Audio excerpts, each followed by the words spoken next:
महाराष्ट्राचा गौरवशाली सांस्कृतिक वारसा आणि आधुनिक साहसी खेळांचा रोमांचक उत्साह यांचा अप्रतिम मिलाप घडवून आणत प्रो गोविंदा लीग सीझन 3नं ठाण्यात आयोजित करण्यात आलेल्या दमदार पात्रता फेरीसह आपले पहिलं पाऊल उचलले. संपूर्ण महाराष्ट्रभरातून आलेल्या 32 गोविंदा संघांनी शिस्त, ताकद आणि टीमवर्कचं रोमांचक प्रदर्शन करण्यासाठी महाअंतिम फेरीत प्रवेश करण्यासाठी साहसपणाला लावलं. या हंगामात लीग आणखीन मोठी होतीये.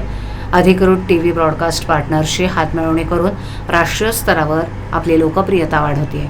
देशाच्या कानाकोपऱ्यातून या लीगच्या चाहत्यांची संख्या वाढते आणि अनेक वेगवेगळ्या ब्रँड्ससोबत केली जात असलेली भागीदारी यामुळे प्रो गोविंदा लीग सीझन 3मध्ये अजून जास्त अतुलनीय साहस दिसेल, हे या लीगनं आपल्या चाहत्यांना वचन दिले. महाराष्ट्र सरकारनं दहीहंडीला अधिकृतपणे साहसी खेळ म्हणून मान्यता देऊन त्याचा दर्जा आणखीन उंचावलाय.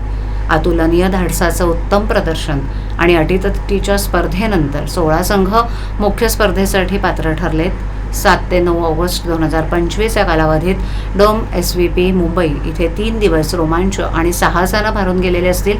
प्रत्येक संघानं प्रचंड शारीरिक कौशल्य आणि धोरणात्मक समन्वयाचं प्रदर्शन केलंय. थराथरांचे मानवी पिरॅमिड्स तयार केलेत आणि स्पर्धात्मक लीग फॉर्मॅटमध्ये एक पहिली सलामी दिली. पारंपरिक मूल्यांना आधुनिक क्रीडा वातावरणात कसं जुळवून घेता येतंय याचं एक जिवंत उदाहरण होतं. महाराष्ट्राचे माननीय परिवहन मंत्री प्रताप सरनाईक यांच्यासह अनेक प्रसिद्ध व्यक्तींनी मोठ्या उत्साहानं पात्रता फेरीत हजेरी लावली आणि सहभागी गोविंदा संघांचा जोश वाढवला. बहुप्रतीक्षित संघ लिलाव 5 जुलै 2025ला मुंबईत होणार आहे. या कार्यक्रमात अधिकृतपणे टीम्सचं अनावरण केलं जाईल.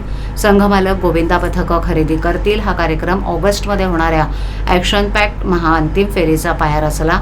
अध्यक्ष आणि संस्थापक आणि सध्याचे परिवहन मंत्री प्रताप सरनाईक आणि लीगचे अध्यक्ष पूर्वेश सरनाईक यांच्या दूरदर्शी नेतृत्वाखाली प्रो गोविंदा लीग महाराष्ट्रातील अशा मोठ्या क्रीडा स्पर्धांपैकी एक बनली आहे, ज्याची पूर्ण वर्षभर खूप आतुरतेनं वाट पाहिली जाते. प्रत्येक हंगामात ही लीग तिच्या गतिमान स्पर्धात्मक स्वरूपात परंपरेचा उत्सव साजरा करते आणि आता व्याप्ती वाढवून देशभरातील लोकांची मनं जिंकण्यासाठी सज्ज आहे.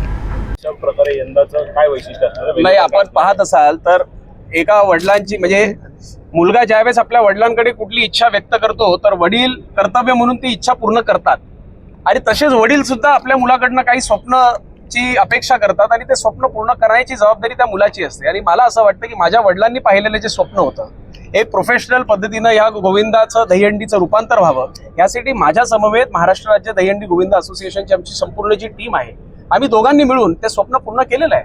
आणि मी तुम्हाला सांगतो की शेवटी आज 3रा वर्ष आहे आणि पुढे भविष्यात मी तुम्हाला लिहून देतो की हा जो आपला दहीहंडी आहे, ही आपली जी गोविंदा आहे, हे एक वेगळ्या स्तरावर जाईल, हा माझा पूर्ण विश्वास आहे. थँक्यू.